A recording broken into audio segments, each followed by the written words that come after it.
Главная цель визита первого замминистра сельского хозяйства России – узнать, а главное самому увидеть, как на территории Ингушетии реализуется госпрограмма комплексного развития сельских территорий, в рамках которой ведется строительство более 80 объектов в селах республики. Большую часть из них, а именно 65, занимает благоустройство сельских территорий. Еще строится 18 объектов социальной и инженерной инфраструктуры. Так, в сельском поселении Вежари Малгобекского района появится сразу 3 социальных объекта. Это детский сад, ФАП и многофункциональная спортивная площадка. Также идет и капитальный ремонт сельской школы. Такого внимания властей жители села не видели никогда. Мы рассматриваем как свидетельство внимания к нуждам республики и поддержания со стороны федерального центра нашего сельского хозяйства. Накопившиеся проблемы в республике, тесное и плодотворное взаимодействие органов власти с Министерством сельского хозяйства для нас очень значимы.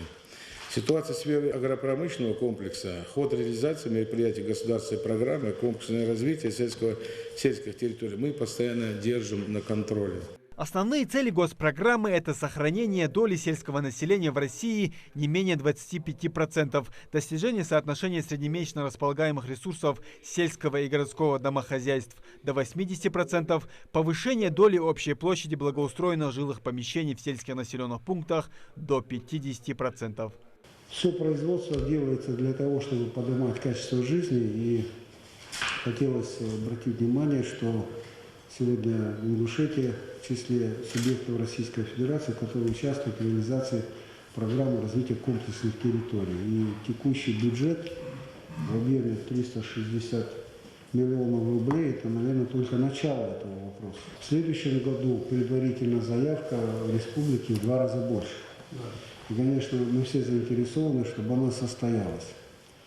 А в масштабах страны мы располагаем согласованные цифры в 38 миллиардов рублей на реализацию данной программы. Вообще появление этой программы – это прямая поддержка и указание президента нашей страны, правительства. Это непосредственно ответственность Дмитрия Николаевича Патрушева как министра и нас всех как большой команды. И текущее кассовое исполнение этой программы для нас является принципиально важным. Поэтому мы заинтересованы в том, чтобы она была реализована в полном объеме. Сегодняшняя наша инспекция показала, что действительно сделано сегодня очень много. Заказчик реально оказывает практическую помощь подрядчикам. Будем говорить, включили строительный форсаж, поэтому время есть, и мы рассчитываем, что оно будет исполнено. Госпрограмма развития сельских территорий принята правительством России в мае 2019 года. Программа будет работать 5 лет с 2020 по 2025. Количество социальных объектов, введенных за последние годы, сохраняется отставание от других регионов Российской Федерации, в том числе субъектов Северо-Кавказского федерального округа, по уровню качества жизни сельчан, обеспеченности рабочими местами, объектами социальной и инженерной инфраструктуры. Четкие ориентиры этой работы обозначены президентом России Владимиром Владимировичем Путиным, который сказал, что развитие АПК – это не только решение производственных задач, это создание новых рабочих мест, повышение доходов, качества жизни миллионов людей. Еще раз хочу искренне выразить признательность, Жамбулат Хидирович, за визит в нашу республику. Рассчитываем на понимание с вашей стороны трудностей развития сельскохозяйственной Ингушетии и поддержку наших предложений.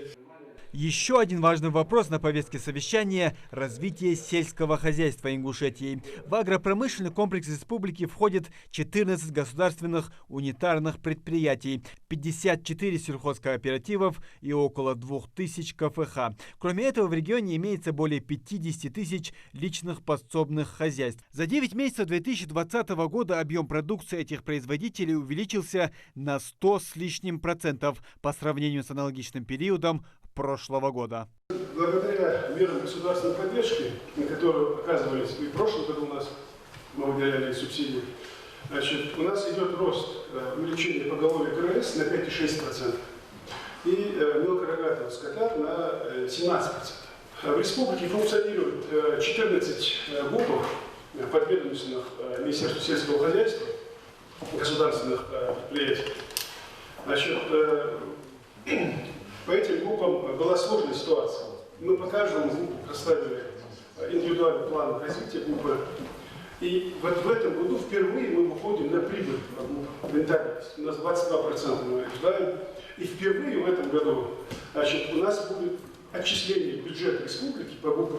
Глава Ингушетии отметил, что нужно вести учет производительности ГУПа в республике и применять жесткие меры по отношению к тем, кто показывает плохие результаты сбора зерновых культур. Надо, чтобы эти земли передавались тем успешным, и пусть успешный ГУП, у него будет эта земля, и будем помогать, кто будет работать.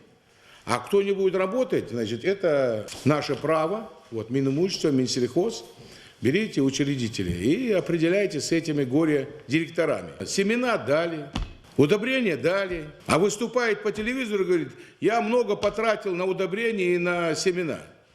Так кто из нас этот лукавит тут? Правительство анализирует. И это будет подход такой. По окончанию, когда я увижу эти цифры, мы уже будем по-другому говорить. У нас много сел, у нас очень много населенных пунктов, где нам развивать надо. Но если мы не будем работать, как это принято, правильно, достоверно, порядочно подходить к своему делу, вот я к чему вас призываю, тогда нам пойдут навстречу. И когда мы в срок, как написано, исполним те требования, которые возложены на нас. Ведь дают деньги, говорят, пожалуйста, чтобы нам шли навстречу, мы должны идти в одну сторону с Министерством сельского хозяйства. В одну сторону. Тогда у нас будет порядок.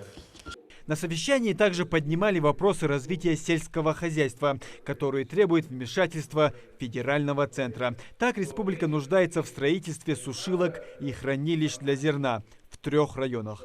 Мы поддерживаем эту инициативу, крайне заинтересованы, чтобы сушильные комплексы по стране у нас устанавливались. У вас сегодня 80% еще кукурузы не убраны.